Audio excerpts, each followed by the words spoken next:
Good morning, my name is Bijal Shrestha and I'm a group leader for this group. Today we will be presenting on different case studies regarding contract law and tort of negligence as a part of our business law assignment. So today I'll be covering the analysis done on Lebanese couple and Ian and Johnny case of part 1 and 2 of the assignment. The other case studies will be dealt by other group members, Rajan Casey, Sanam Subedi, and Basanta. Just to get started with the first part is contract law pertaining to a scenario that has an elderly, illiterate, and non-English speaking Lebanese couple who recently signed a mortgage for his son's business without the knowledge of financial position of his business as they were being lied to. So the consequences is the business filed for bankruptcy and the bank actually wanted to take legal actions against him by using the mortgage agreement.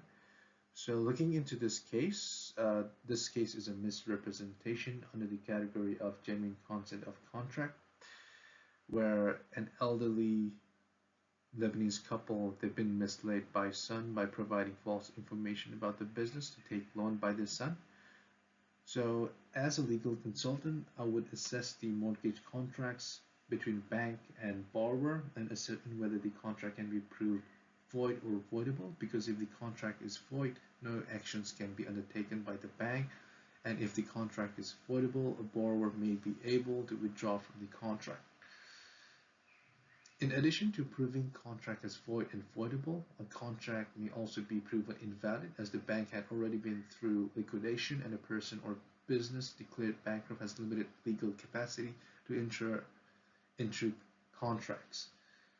So based on this, based on these facts, the contracts can be proved void or voidable and invalid to prevent the bank from taking legal actions against them. And this case is also related to the case of CBA and Amadio.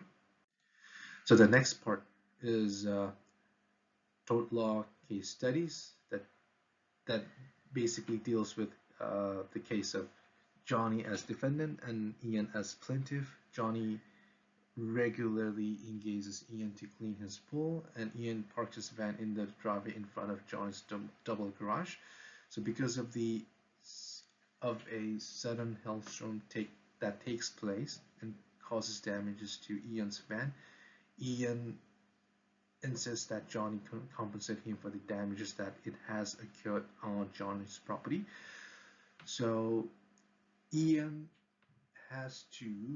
he would need to prove all necessary elements of a tort of negligence to claim to file a lawsuit against Johnny, and they are duty of care, breach of duty, and damage.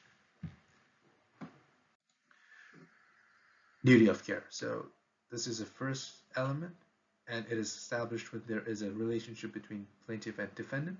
There is a relationship between Johnny and Ian as they are employer and employee, since Johnny has assigned a task of cleaning a pool to Ian. So Johnny owes duty of care to Ian. The next element is breach of duty, the second element actually. So in order for the Ian to so talking about a breach of duty, Johnny, we're going to examine whether Johnny has breached his duty of care or not. So looking into this scenario, a sudden storm destroying Ian's van is not foreseeable, although the risk of harm is substantial that may have cost Ian his entire van. Johnny has also failed to act as a reasonable person in that he could have prevented the incident by keeping his garage door open so that Ian might park his car inside the garage, and as such one of the three conditions, which is forcible, is not satisfied to show a breach of duty in this context. So for this reason, Johnny has not breached the duty of care because an unexpected hailstorm causing damage to Ian's car is not forcible. So as Ian would fail to satisfy the second element of negligence claim, he is not able to proceed further to another stages of law of negligence claim damages, and therefore Ian as plaintiff will lose the case if he sues Johnny. Yeah, so that would be all from my end for now, and for other parts of the case study, those will be dealt by other group members. Thank you very much for your time, for listening to my presentation. Thank you very much. Good morning, sir. It's me, Sanam Subedi, presenting in front of you to give a short presentation about the introduction with the definition as well as evaluation of the contract from part 1 of question 1 and part 2 of question 1. So let's begin with the introduction for the both of the case study. For the first case, well, the scenario shows the relationship between Karen and Dave, who is playing the role of plaintiff and defendant. Both of them are brother and sister.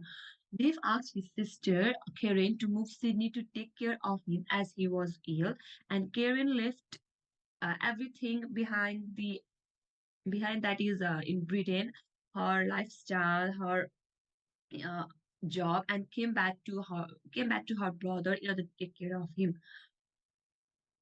And he offered her the inheritance of his property after his death. In the second case study, we can see that there is a store manager who owes a duty of care to his customer to take reasonable steps to ensure that the store is safe for customers to sleep. In this general store, one of the customer clients named Dean on the on the slipped on the floor while doing shopping and broke her ankle on pet food section of East and Four Corner supermarket.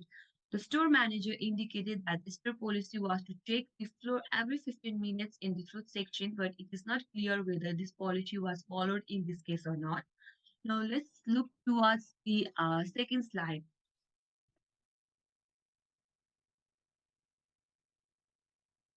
Second slide, it shows that there was like breach of contract in the first case, and there was like duty of care and damage and remedies for breach of contract in the second case. For the first case, defendant made an offer to plaintiff to come to Sydney and take care of him in the exchange for the promise that he would provide all his property to his sister plaintiff Karen after his death, which he failed to keep the promise.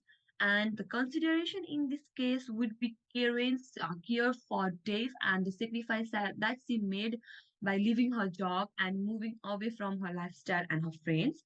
Well, Dave breached the contract by disinheriting her and selling his properties. She may be able to successfully sue him for the breach of contract.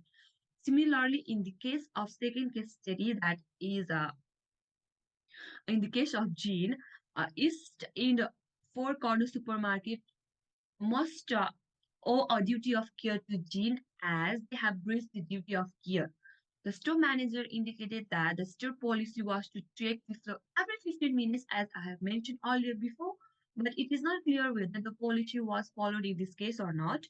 The store manager indicated that there was a number of spillages every week in the greengrocery section, which suggests that the store may not have been taking sufficient precautions to prevent hazards from occurring incidents. While looking towards the conclusion for both of the case study, in the first case study, I found that in order to form a contract, in order for a contract to be formed, there must be like offer and acceptance consideration between both of the parties. It appears that they made an offer to Karen to come to Sydney to take care for him in exchange for the promise that he would leave all his property to her upon his death. They may have breached the contract. Well, we can say that he may have breached the contract, but Karen needs to have the proof that there was a contract which had been formed and Dave sold all his property, disinherited her. Dave may have breached the contract. Karen may be able to sue him from the breach of contract. So she needs to have the proper proof that there was the formal agreement between both of them regarding the contract, and she may be able to sue for a breach of contract if she have the proper proof and the facts. Secondly, in the case of Jean, East End for a corner supermarket also owes a duty of care to Jean, as he is the regular customer in the store to take reasonable steps to ensure that the store is safe for customers to use, and the store manager must be able to recover damages that has been caused to Jane.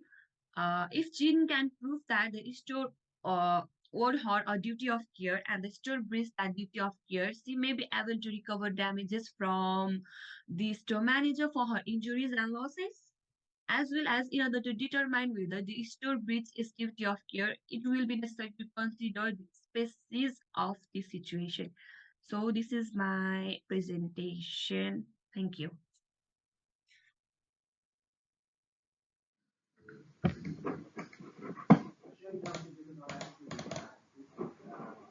Hello everyone. So I will be presenting on two case studies. My name is Basanta. So this case study is about Gulliver's Tour's bus crash trying to avoid a combat waddling across the highway injuring him, so he could not continue his tour on a replacement bus. Gulliver wants to sue the bus tour company for the full amount of his tour costs. So Hadley and Braxley they established that a loss must be resolved from a breach that was reasonably foreseeable. For there to be a breach of contract, Gulliver's injuries and the cancellation of his tour were not reasonable. It was not foreseeable. So because of that, the bus company had no basis for foreseeing that one of their buses would collide that would injure Gulliver. So next scenario, the case study that I'll be talking about is Rosella Limited. So Rosella Limited Catholic, they mistakenly, it's about the Rosella Limited that they mistakenly advertise a plasma television for 200 instead of 2000, and Tom became upset and he insisted that the plasma television be to be sold to him for the advertised price of $200 or he will take legal action. The young sales assistant informed Tom that there was a mistake in the printing of the log. So as we can see that as there is no written agreement between them, Rosella Limited is not obligated to sell Tom the plasma TV for $200. In this case also the question centered on whether the contract will be voided due to an error on the cost of hair skin. So it was decided that the plaintiff and the defendant had no contractual relationship. So in conclusion, what I can say is that Rosella Limited, they might not have violated the law because according to section 18 of the Australian Consumer Law, the law forbids retailers from acting in a way that is likely to deceive or mislead consumers to persuade them to buy products. And about the another, yes, so Tom also found Rosella Limited's advertisement to be a luring offer. So it is obvious that the plasma television's advertised price was printed inaccurately. According to Australian Competition and Consumer Commission 2012, if the price occurs unintentionally, the company must either sell the item at the lowest markdown or advertised price or halt sales until the misprice is fixed. So the so, so in accordance with the Australian consumer law, we can it can be said that Rosella Limited can be permitted to correct the ad's inaccuracy and enforce its store policy if Tom filed a case.